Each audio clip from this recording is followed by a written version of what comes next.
Welcome to the deep dive. We're your shortcut to getting informed with some surprising facts and hopefully just enough humor to keep things interesting. That's a plan. So today we're diving into a classic sci-fi dream. You probably remember Mr. Fusion from Back to the Future. Oh, yeah. The coffee grinder thing on the DeLorean. Exactly. The idea you could just toss garbage in and bam, time travel energy. It's this like ultimate fantasy, right? Unlimited clean power from trash. It really is. It really makes you wonder, though, could a device like that, or at least the kind of energy it represents, could that ever be real? It's a great question. And, it immediately runs up against some pretty fundamental science. Larry Dean talks about this in his book, An Engineer's Tale, specifically the second law of thermodynamics. Okay, the second law. Entropy and all that. Right. It basically says, whenever you convert energy from one form to another, say, fusion heat into electricity, you always lose some. Yeah. Becomes unusable heat, things get more disordered. So this idea of perfectly efficient, unlimited power from nothing, it's fundamentally challenging. So it's not just making energy, it's making useful power efficiently. Precisely. That's the real engineering challenge Larry Dean flags. Getting enough useful power out to make the whole thing worthwhile. Got it. So our mission for you today, we're going to really unpack the realities behind this dream of unlimited clean energy. We'll separate the Hollywood sci-fi from the actual cutting-edge science. And look at why it's so incredibly difficult, but also Yeah. why it's still so tempting. Why people are placing these huge bets on it. Exactly. And we're pulling our insights here from Larry Dean's blog, The Engineer's Line, which builds on themes from his book, the one you mentioned, An Engineer's Tale. Right. Okay, so let's get into that concept. How, conceptually, would a real-life Mr. Fusion actually work? If you were trying to power a DeLorean, or anything, really, what's the science they were hinting at?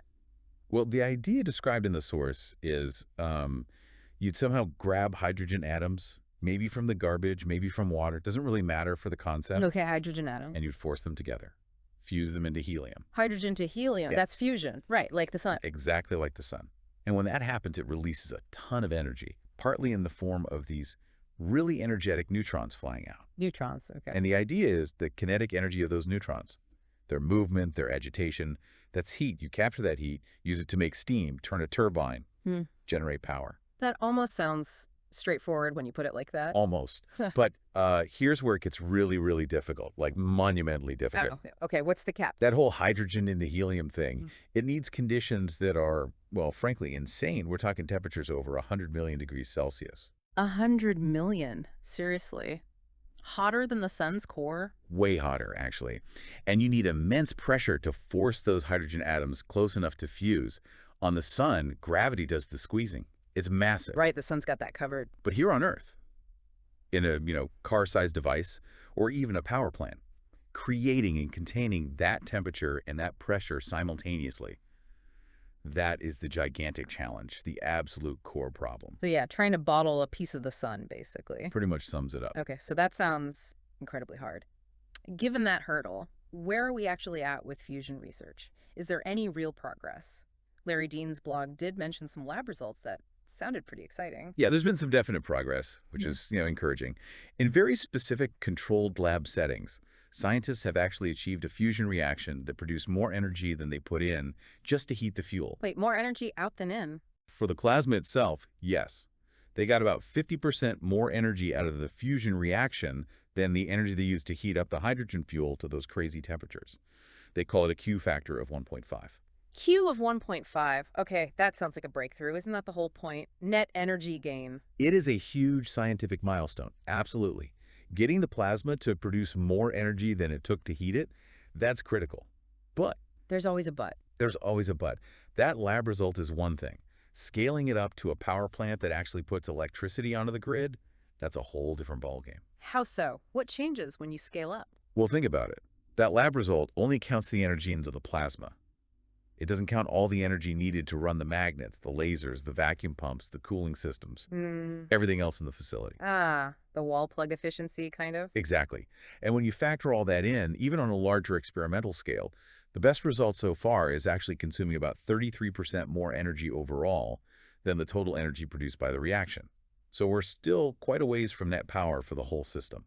Okay, so a big difference between the core reaction and the whole plant. Why is it so inefficient overall? It comes down to practical realities. You generate this incredible heat from fusion, right? But then you have to convert that heat into electricity, usually with steam turbines. That process itself is maybe 40% efficient, tops. Lots of energy lost. Right. Basic physics there. And then, crucially, you need to use some of the heat you generate to keep the fusion reaction going to heat up new fuel. But only about 20% of the fusion energy comes out in a form, alpha particles, that's useful for self-heating the plasma. The rest, neutrons, flies out and heats the walls. So you lose energy converting to electricity, and you can only reinvest a small fraction of the heat generated back into the reaction itself. You got it. Which means to actually have net electricity left over to sell after powering the plant itself and accounting for all those losses, the core fusion reaction needs to produce vastly more energy than it consumes directly, like maybe 5 to 8 times more? 5 to 8 times. So Q needs to be 5 or 8, not just 1.5. Exactly. Plus, just keeping the reaction stable under those extreme conditions, day in, day out, in commercial plant. It's incredibly tough. That's why Larry Dean, in his blog, is pretty skeptical. He basically says he doesn't see fusion power being viable anytime soon because of these immense practical hurdles. Okay, that paints a much more challenging picture. Yeah. Still, the dream is powerful, isn't it? Unlimited clean energy, no long-lived nuclear waste, using fuel from water. It's incredibly seductive. The ultimate clean energy source, if we could crack it. And that seduction, I guess, explains some really bold moves happening right now. I was honestly stunned to read in the source material that Google just announced they're buying 200 megawatts of fusion power Yeah. from a power plant that doesn't even exist yet. It's pretty wild, right? Yeah. The company is Commonwealth Fusion Systems, CFS. They're based in Massachusetts. CFS. Okay, what's their story? What makes them think they can build this non-existent plant? Well, CFS spun out of MIT, actually. They're betting heavily on a new generation of powerful superconducting magnets, high-temperature superconductors. New magnets. How does that help? The theory is these stronger magnets can create a much more intense magnetic field to contain the plasma, allowing them to build smaller, potentially cheaper, and maybe faster to build reactors compared to the huge international projects like ITER. Smaller and faster. That sounds promising. And they have very ambitious plans. They aim to build a 400-megawatt fusion power plant, a commercial one in Virginia, supposedly operational by the early 2030s. Early 2030s. That's really soon for something this complex. Extremely soon. Yeah. And Google's already signed up to buy half the output of that planned Virginia plant. Wow. So where are they now? Have they built anything yet? They're currently building their first demonstration reactor. It's called Spark up in Massachusetts. It's about 24 feet in diameter. It's not a power plant, just meant to prove the concept to achieve that net energy gain for the whole device. The Q greater than 1 for the system? Hopefully significantly greater than 1. They just put the base structure in place recently, and they're aiming to get Spark running by, I think, 2027. Okay, so a demo reactor first, then the power plant. Still very fast. What does Larry Dean think of CFS specifically, given their ex-MIT folks with new tech? He remains unconvinced, to put it mildly. The blog post pretty explicitly states he wouldn't put his money on it. Ouch. Direct. Yeah, he seems to think the fundamental engineering challenges and the aggressive timeline just don't add up, regardless of the magnets. So Google's making this big fusion bet with CFS, but are they putting all their eggs in that one futuristic basket? No, and probably wisely, as Dean points out, they're hedging their bets. Google has also invested in advanced geothermal energy. Geothermal, right, using heat from the earth. Exactly. And also in SMRs, small modular nuclear reactors. SMRs, those are the smaller factory-built nuclear plants. That's them. Designed to be potentially safer, cheaper, and faster to deploy than the giant conventional nuclear plants. Okay, so fusion, geothermal, SMRs, a portfolio approach. Right. And Larry Dean actually thinks the latter two, advanced geothermal and SMRs, are much more practical and achievable energy solutions in the near term. More realistic bets, in his view. Definitely. In fact, he ends his blog post with a really provocative thought. He says Google would have been better off investing in hoverboards than fusion energy. Hoverboards? Seriously? Like, Back to the Future hoverboards? That's the comparison he makes. It's obviously a bit tongue-in-cheek, but his point is stark. What is his point there? Why so dismissive? I think his core argument boils down to this. The physics and engineering for commercially viable fusion are so incredibly demanding, requiring such massive efficiencies and breakthroughs in materials that can withstand those conditions, that it remains, in his view, firmly in the realm of science fiction for the practical future. So pouring money into it now, when things like geothermal and SMRs are closer to reality. Is, from his perspective, maybe not the wisest allocation of resources if your goal is near-term, large-scale clean energy. It's a really stark contrast to the optimism and, frankly, the billions being invested by companies like CFS and their backers. It really is. It reminds me, there was this fun comment recently from Leah Thompson, Marty McFly's mom in the movie. Oh, yeah. What'd she say? She pointed out that if they made Back to the Future today, in 2025, and went back 30 years to 1995, it wouldn't actually look that different. Huh. That's interesting. Yeah, like sure, phones are different, no internet everywhere, but the cars, the clothes, the buildings, not the same radical shift as the movie showed going from the 80s back to the 50s. That's a really sharp observation. And kind of wild to think the movie itself is 40 years old now. 40 years. Wow. Time Mm. flies, even without a DeLorean. It certainly does. Which brings us to a question for you listening. How different do you really think the world will be 30 years from now, say 2055? Yeah, considering these huge scientific challenges in something as basic as energy, but also these incredibly bold investments, what's your bet? What changes, what stays surprisingly the same? Will we have fusion power or maybe something totally unexpected driving our world? Tying this all together, what really stands out is just the sheer scale of human ambition here, Mm-hmm. facing down these like almost impossible physics and engineering problems.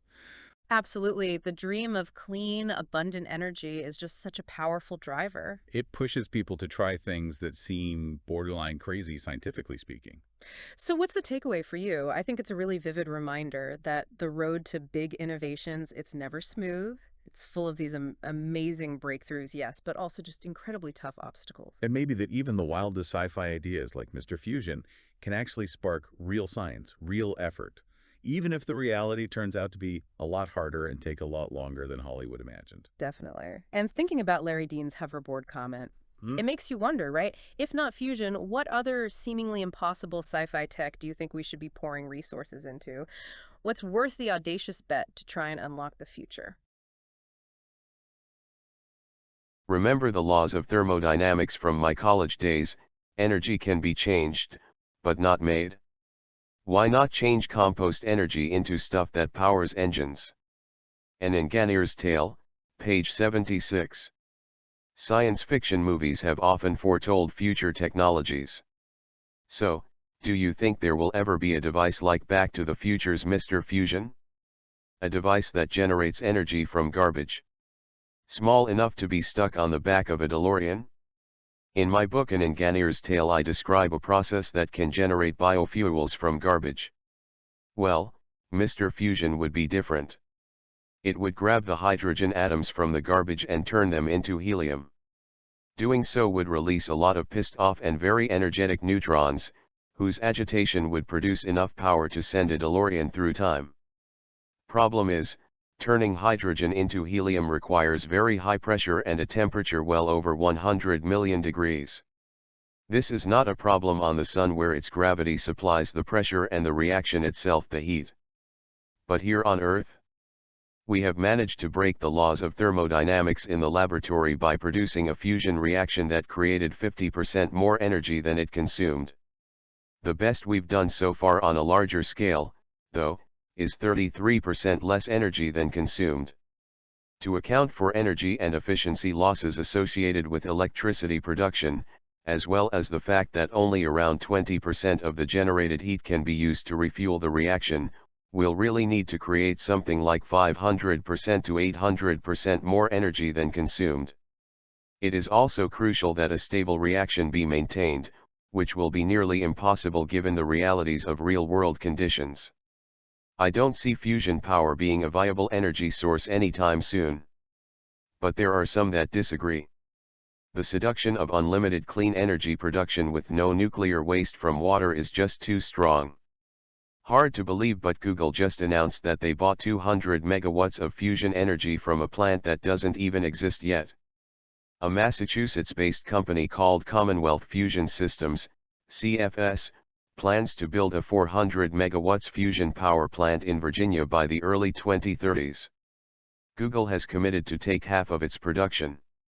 CFS is currently building a 24-foot diameter fusion demonstration reactor in Massachusetts, its first ever, which they hope to have operational in 2027. They just set its base in place. If anyone can make fusion energy feasible, these former MIT students can, but I wouldn't put my money on it. To hedge their bets, Google has also invested in power generation from advanced geothermal and small modular nuclear reactors, SMRs. I believe both of these energy sources are more practical and achievable. As for fusion energy, Google would have been better off investing in hoverboards. Fun fact: Lee Thompson, Marty's mom in the movie, recently remarked, if you made Back to the Future in 2025 and they went back 30 years, it would be 1995 and nothing would look that different. Sure, the phones would be different, but it wouldn't be like the strange difference between the 80s and the 50s and how different the world was. So true. How different do you think the world will be 30 years from now? That is really not that far away. It's hard to believe it's been only 40 years last week since Back to the Future was released.